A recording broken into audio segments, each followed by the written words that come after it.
He struck her before anyone saw it coming. A sharp, open-handed blow across her cheek that echoed through the training hall like a crack of thunder. For a heartbeat, the room froze. 150 Marines stunned into silence by the sight of a single man's rage unleashed on the quietest woman in the unit. Her name was Lena Hale, and as her head snapped to the side, she tasted blood, along with something far more dangerous. The memory of every moment she had ever promised herself she would never relive again. He thought she would crumble. Instead, she lifted her eyes slowly, deliberately, and that was the moment everything changed. Before I tell you what happened next, tell me in the comments where you're rewatching from. I love knowing who's listening. Lena didn't look furious.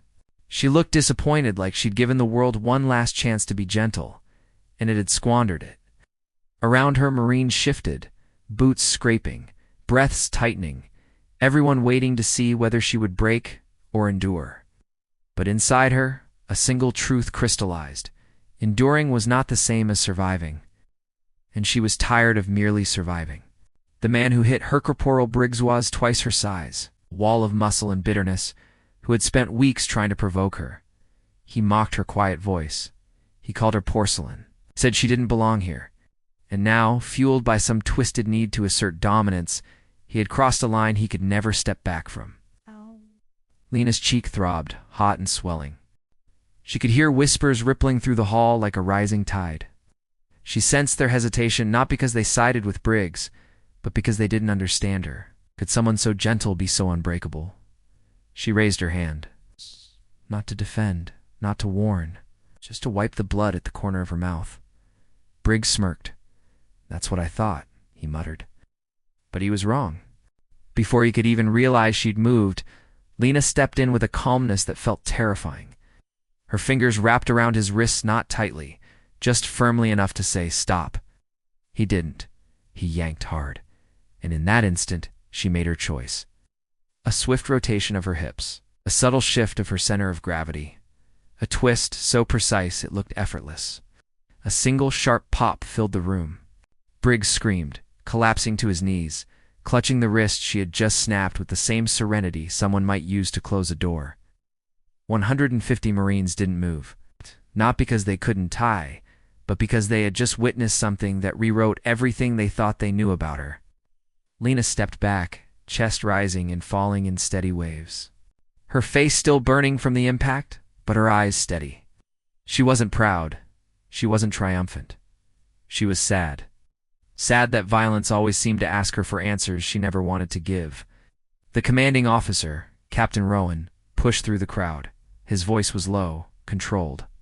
"Hale, what happened here?" Lena swallowed hard. There were 100 ways to frame it. Self-defense, retaliation, instinct. But the truth was far more complicated. She couldn't pretend this was simply about Briggs. This was about every moment life had demanded she stay silent. Every time she'd chosen peace at the cost of her own dignity. So she simply said, "He hit me." A murmur of anger rippled through the unit, directed not at her, but at the man still groaning on the floor. Some Marines looked ashamed they hadn't acted sooner. Others looked at Lena with newfound respect. A few looked at her with awe. Captain Rowan nodded, and he responded appropriately. Lena flinched, not sure she agreed.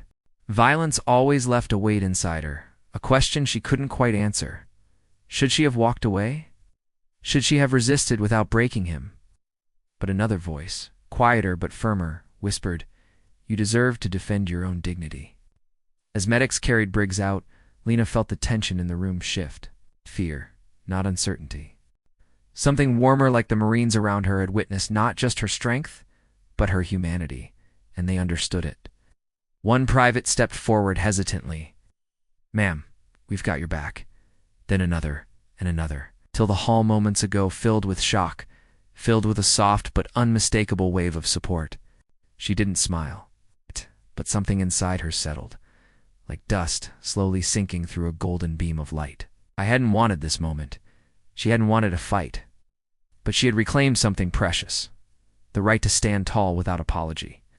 And when she met Captain Rowan's eyes, he gave a subtle nod, as if to say, "You did what you had to do." Because sometimes doing the right thing isn't clean. Sometimes courage is messy, painful, and wrapped in choices we wish we never had to make. Because strength isn't born from victory, it's carved from the moments we finally refuse to be broken. And somewhere in the echo of that training hall, the air still held her truth quiet, steady, and unshakable, just like she had been from the very beginning. If this story moved you, leave a comment, share where you're watching from, and subscribe to Whispered Words for more powerful stories told from the heart.